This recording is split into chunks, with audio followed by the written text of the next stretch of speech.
সেনাপ্রধান মিস্টার ওয়াকারুজ্জামান নতুন মিশন শুরু করেছে।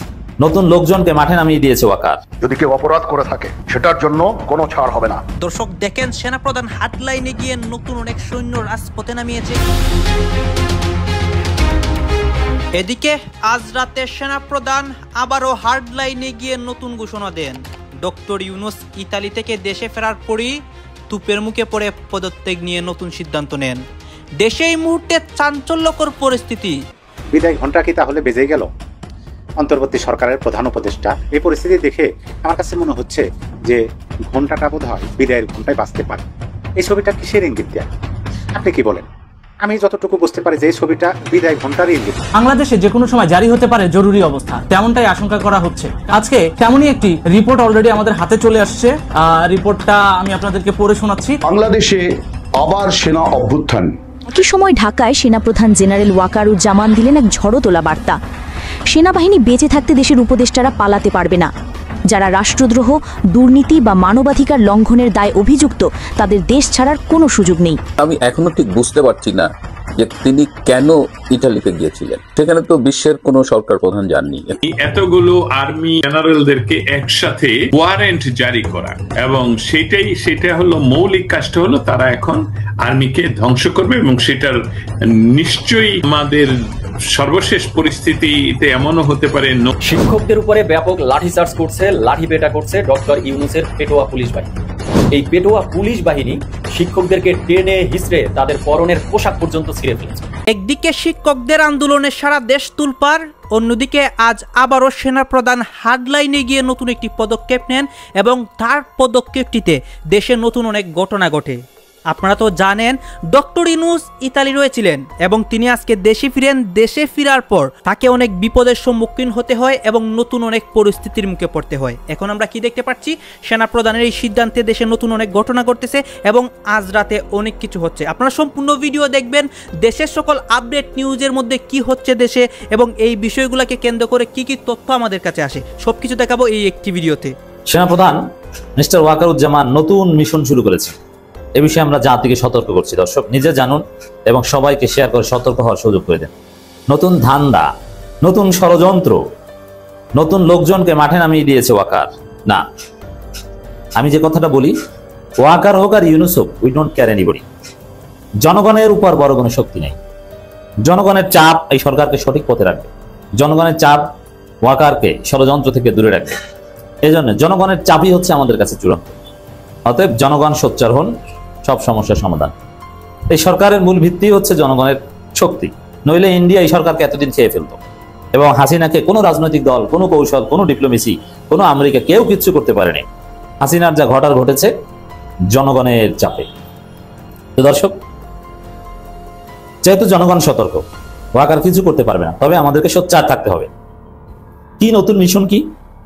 আপনারা জানেন যে ওয়াকারের অনিচ্ছায় ওয়াকার বাধ্য হয়েছে মেনে নিতে, কিন্তু ওয়াকার এটা ঠেকানোর সর্বোচ্চ চেষ্টা করেছিল। যে গুম খুনে জড়িত সেনা কর্মকর্তাদের বিচার, ওয়াকারুজ্জামান চেয়েছিলেন যে বিচার মিলিটারি ট্রাইব্যুনালে হবে বা মিলিটারি কোর্টে হবে, তাদের নিজস্ব কোর্টে, সেনা আইনে।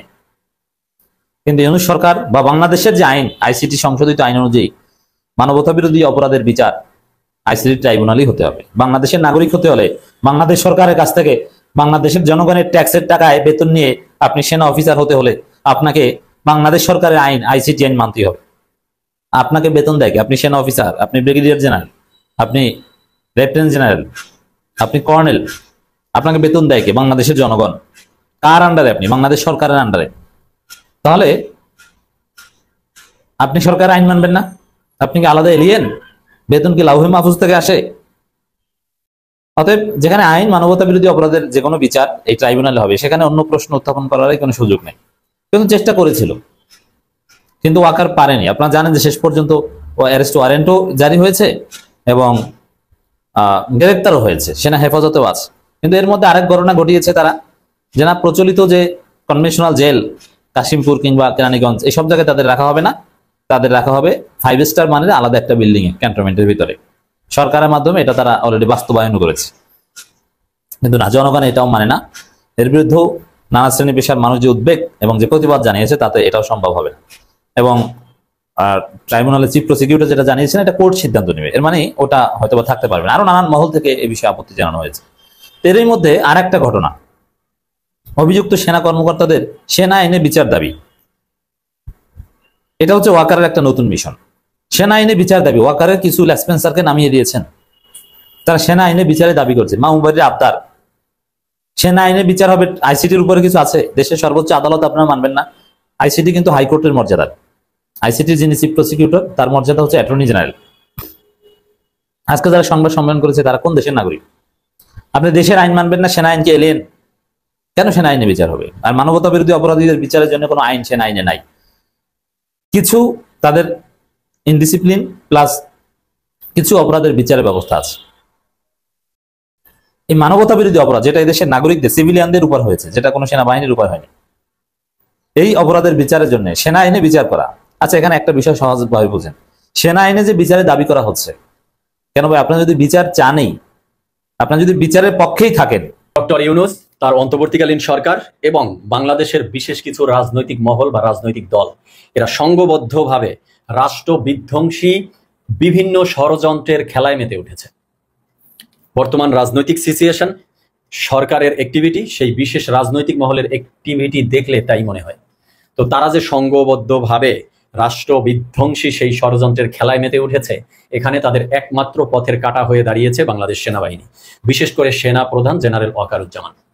সেনা প্রধানের পদে জেনারেল ওয়াকার থাকবে। জেনারেল ওয়াকারের নেতৃত্বে সেনাবাহিনী থাকলে এই সংঘবদ্ধ চক্রের দ্বারা রাষ্ট্র বিধ্বংসী ষড়যন্ত্রমূলক কাজ করা পসিবল না। তাই এই সংঘবদ্ধ চক্র তারা দীর্ঘদিন ধরেই চেষ্টা চালাচ্ছিল যে পুলিশ প্রশাসনকে যেভাবে প্রশ্নবিদ্ধ করা হয়েছে, পুলিশ প্রশাসনের মেরুদণ্ড ভেঙে দেওয়া হয়েছে, যেই পুলিশ প্রশাসনকে প্রশ্নবিদ্ধ করে রেখে গেছেন শেখ হাসিনার সরকার, বিশেষ করে অভ্যুত্থানের মধ্য দিয়ে পুলিশ প্রশাসন একেবারেই দুর্বল হয়ে গেছে, আনস্টেবল হয়ে গেছে, অস্থিতিশীল হয়ে গেছে। একইভাবে যদি সেনাবাহিনীর মেরুদণ্ডকে দুর্বল করে দেওয়া যায়, সেনাবাহিনীকে আনস্টেবল করে দেওয়া যায়, অস্থিতিশীল করে দেওয়া যায়, বা এই সেনা প্রধান জেনারেল ওয়াকারকে সরিয়ে বা অন্যান্য সেনা কর্মকর্তাদেরকে সরিয়ে সেখানে যদি এই বিশেষ যে মহলটির কথা বলছি, চক্রটির কথা বলছি, তারা যদি তাদের মতাদর্শের সেনা কর্মকর্তাদেরকে পদায়ন করে নিজেদের মতো করে সেনাবাহিনীটিকে সাজিয়ে নিতে পারে, তাহলে তাদের রাষ্ট্র বিধ্বংসী এই ষড়যন্ত্রের পথটি একদম ফকফকা ক্লিয়ার হয়ে যায়। এই লক্ষ্যে সরকার, সেই বিশেষ রাজনৈতিক মহল, তাদের সেই চক্রটি দীর্ঘদিন ধরে চেষ্টা করে আসছিল। দর্শক শ্রোতা, আপনাদের মনে থাকার কথা যদি একটা উদাহরণ দেই, যে এনসিপি নেতা হাসনাত আবদুল্লাহ তিনি কিন্তু সেনাবাহিনী বা সেনা প্রধানের বিরুদ্ধে অভিযোগ এনেছিলেন যে হাসনাত আবদুল্লাহ এবং সার্জিস আলমকে ক্যান্টনমেন্টে ডেকে নিয়ে যাওয়া হয়েছিল, আওয়ামী লীগকে পুনর্বাসন করার জন্য আসন ভাগাভাগির একটা বিষয়ে তাদেরকে চাপ দেওয়া হচ্ছিল, তাদেরকে চোখ রাঙ্গানি দেখানো হয়েছিল, ইত্যাদি ইত্যাদি। সেই সময়ে কিন্তু একটা ন্যারেটিভ প্রতিষ্ঠা করার চেষ্টা করা হয়েছিল, আপনাদের নিশ্চয়ই মনে আছে, যে ওয়াকার না হাসনাত, হাসনাত হাসনাত। এবং ঠিক একই টাইমে এবি পার্টির একজন বিশাল মাথা মোটা বুদ্ধিওয়ালা কে যেন ফুয়াদ সাহেব আছে না, তিনি হুঙ্কার দিয়েছিলেন যে ক্যান্টনমেন্টের প্রতিটি ইট তারা খুলে নিয়ে আসবেন। এ ধরনের অনেক ঘটনা ঘটেছে সেনাবাহিনীর বিরুদ্ধে, আমি আলোচনা প্রলম্বিত করছি না। অবশেষে এসে সেই বর্তমান সরকার এবং সেই বিশেষ রাজনৈতিক মহলের যে চক্রান্ত, সেই চক্রান্ত তারা সাকসেস করার একটা সুযোগ পেয়ে গেছে। আন্তর্জাতিক অপরাধ ট্রাইব্যুনাল থেকে 25 জন সেনা কর্মকর্তার বিরুদ্ধে যে গুমের অভিযোগে গ্রেপ্তারি পরোয়ানা জারি করলো, পরবর্তীতে তাদেরকে আটক করে সেনা হেফাজতে নিয়ে যাওয়া হলো, এই একটা মোক্ষম সময় তারা এখন পেয়ে গেছে। এই সময়ে তারা তাদের টার্গেট এখন সেনা প্রধানের পদ থেকে জেনারেল ওয়াকারকে সরিয়ে দেয়া। তাহলেই এই সেনাবাহিনীটিকে তারা তাদের মতো করে, তাদের মতাদর্শের সেনা কর্মকর্তা যারা আছে তাদেরকে পদায়ন করে নিজেদের মতো করে সেনাবাহিনীটিকে সাজিয়ে নিতে পারে। আর নিজেদের মতাদর্শের সেনা কর্মকর্তা যদি ওখানে বসাতে পারে, তাহলেই তাদের সেই রাষ্ট্রবিধ্বংসী ষড়যন্ত্রতে বরং তখন সেনা প্রধানরা বাধা দিবে না, বরং সহায়তা করবে। সেই সুযোগটি এবার তারা পেয়েছে। আচ্ছা, আমরা কি ভুলে গেছি যে সেনা প্রধান জেনারেল ওয়াকার ইনি আসলে কে?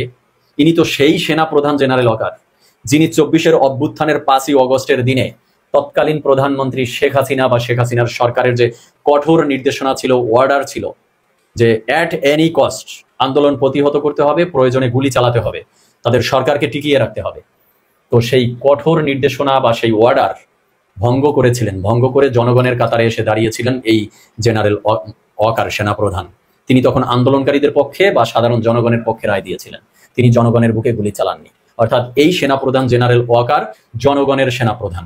এই সেনাপ্রধান জেনারেল ওয়াকার এবং তার সেনাবাহিনী বাংলাদেশের স্বাধীনতা এবং সার্বভৌমত্বের যে প্রতীক, সেটির জ্বলন্ত উদাহরণ জ্বলন্ত দৃষ্টান্ত রেখেছেন তারা। হ্যাঁ, তো সেই সেনা প্রধানকে সরিয়ে দেওয়ার জন্য এখন যে চেষ্টা চলছে, এটিকে কি অপচেষ্টা বলবেন না আপনি ঠিক বলবেন কোনটি? এই সেনা প্রধান জেনারেল ওয়াকার সেই সেনা প্রধান, যদি 24-এর অভ্যুত্থানের 5ই অগস্টের দিন কোনোভাবে শেখ হাসিনার সরকার টিকে যেত, তাহলে শেখ হাসিনাকে পতনের ডাক দেওয়া যে নেতারা, তাদেরকে ফাঁসির কাস্টে ঝোলানোর আগে প্রথমে ঝুলাতো এই জেনারেল ওয়াকারকে, সেনাপ্রধান। তিনি সেই রিস্ক তখন নিয়েছেন, সেই ঝুঁকি তখন নিয়েছেন, ঝুঁকি নিয়ে তখন তিনি জনগণের পক্ষে দাঁড়িয়েছিলেন। আজকে তাকে সেনাপ্রধান থেকে সরানোর জন্য যে অপচেষ্টা চালানো হচ্ছে, বিদায় ঘণ্টা কি তাহলে বেজেই গেল? অন্তর্বর্তী সরকারের প্রধান উপদেষ্টা তিনি 13 মাসে 14 সফর করছেন। 14টি সফরের ফলাফল একেবারে শূন্য, কোনো অর্জন নাই রাষ্ট্রের জন্য, এই বাংলাদেশের জন্য। তার ব্যক্তিগত বিভিন্ন অর্জন থাকতে পারে, কিন্তু আমরা এটা স্পষ্টভাবে বলতে পারি যে রাষ্ট্রের জন্য তিনি কিছুই অর্জন করতে পারেন নাই। ইতালিতে গিয়ে তিনি ইতালির রোমের মেয়রের সাথে দেখা করছেন। এখন আমি প্রথমে যে কথাটা আপনাদেরকে বললাম যে বিদায় ঘণ্টা কি তাহলে বেজে গেল, দেখেন আমরা যখন স্কুলে পড়ছি তখন কিন্তু ঘণ্টা বাজত, ছুটির ঘণ্টা বাজত, প্রতিটা ক্লাসের শেষে ঘণ্টা বাজত।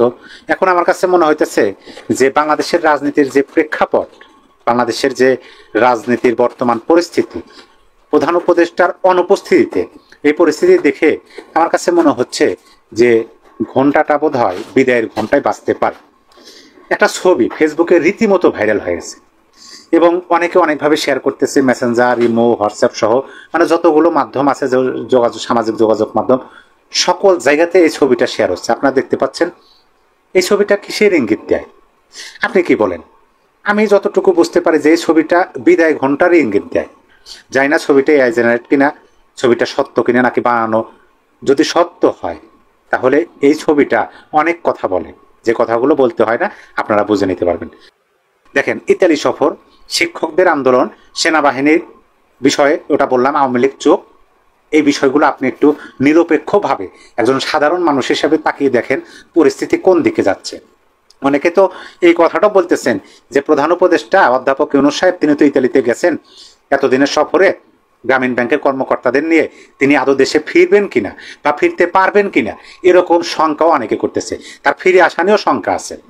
এরকম একটা পরিস্থিতির দিকে যাচ্ছে বাংলাদেশ।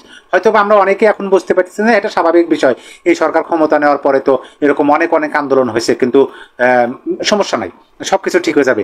সেরকমই ভেবেছিল আওয়ামী লীগ, যে হ্যাঁ ছাত্ররা আন্দোলন করতেছে, ঠিক হয়ে যাবে, আদালতে যখন রায় আসবে তখন ঠিক হয়ে যাবে, এরকম ভেবেছিল, কিন্তু হয় নাই। আমার কাছে মনে হচ্ছে পরিস্থিতি বোধ হয় অন্যভাবে মানে হচ্ছে, বাতাসটা বোধ হয় অন্যভাবে প্রবাহিত হচ্ছে। দেখা যাক। আমি আমার বক্তব্য, আমি আমার মনের সন্দেহটা আপনাদের সামনে পেশ করলাম। আমি পরিশেষে এই কথাটাই বলবো যে তাহলে কি বিদায় ঘণ্টা বেজেই গেল? আমি আমার নেতা তারেক রহমানের কাছে, আমি লন্ডনে উনি আছেন, ওনার কাছে আমি বিচার দিচ্ছি, হে লিডার, আপনি জনগণের খবর দূরে থেকে নেন, কারণ আপনার হৃদয় বাংলাদেশে পড়ে আছে। আমি ভাইরাল সিদ্দিক, যেহেতু ওলামা দলের বিএনপির একজন কর্মী, ত্যাগী কর্মী। নিশ্চয়ই অনেকে চিনতে পারছেন, ক্যারেক্টারটার নাম হচ্ছে ভাইরাল সিদ্দিক। তিনি একজন অমুসলিম ছিলেন। আওয়ামী লীগের সময় তিনি সম্ভবত ইসলাম ধর্ম গ্রহণ করেছেন। তো ইসলাম ধর্ম গ্রহণ করার পরে তৎকালীন প্রেক্ষাপটে তার যে ভিডিওগুলো ছিল, আমি নিজেও কয়েকটা এপিসোড করছি, তার নিয়ে কঠিন আওয়ামী লীগ ছিলেন, এমনকি খালেদা জিয়া, বিএনপি, জামাত ওই এলাকায় ঢুকতেই দিবে না। তো 5ই আগস্টের পরবর্তী সময় হঠাৎ করে এই ভাইরাল সিদ্দিক বিএনপির যে ওলামা দল আছে সেটার তিনি মানে একটা প্রধান দায়িত্বে চলে আসলেন, নিজেই নিজেকে ওই পদে বসাই দিলেন। এরপর 32 নম্বর যে ভাঙ্গা হলো, সেই ভাঙার সময় যে নাগিন ডান্স দিছিলেন রাস্তায় শুয়ে শুয়া, এরপরে আমরা দেখলাম যে তার বিরুদ্ধে একের পর এক অ্যাকশন বিভিন্ন জায়গা থেকে শুরু হলো। এখন তার এই ভিডিও নিয়ে বিভিন্ন জায়গায় দাবি করা হচ্ছে যে 32 ভাঙার কারণে স্থানীয় বা I don't know Awami League কর্মীরা তাকে অনেক মারধর করেছে, আর এই মারধরের শিকার হয়ে তিনি এই মুহূর্তে হাসপাতালে আছেন। কারণ 32 ভাঙার পরে তার যে ডান্স ছিল, সেই ডান্সটা কোথাও না কোথাও ভাইরাল হয়ে গেছিল। আর ভাইরাল হবার পরে স্বাভাবিকভাবে যারা আওয়ামী লীগের সমর্থক আছেন অথবা কর্মী আছেন, তাদের কাছে সিদ্দিক কিন্তু একটা টার্গেটেড ক্যারেক্টার হয়ে গেছে। আবার সে বিভিন্ন সময় যে ধরনের বক্তব্য দেয়, তার পাগল ছাড়া আমার কাছে আর কোনো কিছুই মনে হয় না। প্রচন্ড লেভেলের চাপাবাজ আর একটু ফাত্রা টাইপের ক্যারেক্টার।